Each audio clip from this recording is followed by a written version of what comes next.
اهلا وسهلا، تحيه طيبه لكل الاحباب. مرحبا بكم في حلقه جديده من حلقات احصائيات البالون. هذه المره مع بطل المغرب فريق الرجاء الرياضي المتوج بالدوري الاحترافي.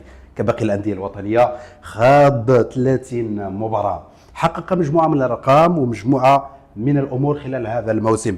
اول فريق في تاريخ البطوله لم يتعرض للهزيمه خلال هذا الموسم، سجل 52 هدف، وهذا تعتبر رقم كبير.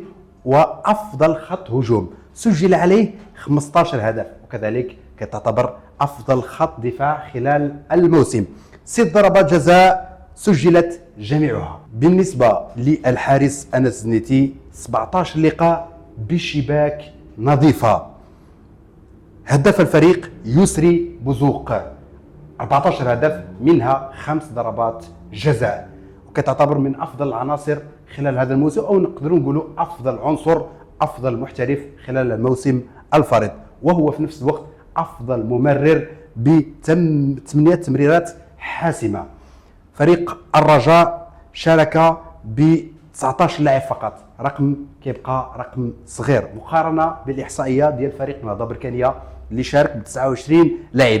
انس الزنيتي الاكثر مشاركه مع فريق الرجاء ب 30 مباراه. الرجاء حصد 43 نقطه من اصل 45 داخل الميدان، ضيع فقط نقطتين.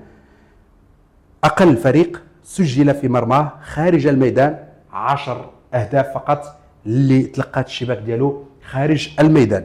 الثلاثي بوزوق، الزرهوني وموهوب سجلوا اكثر من نصف اهداف الفريق. الثلاثي اللي امامكم في الصوره.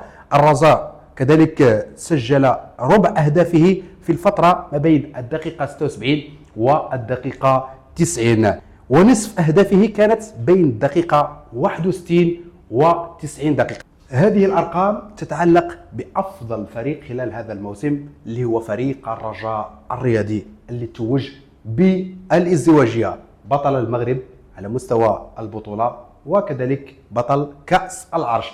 نتلاقاو ان شاء الله في فيديو اخر مع فريق اخر. الى اللقاء.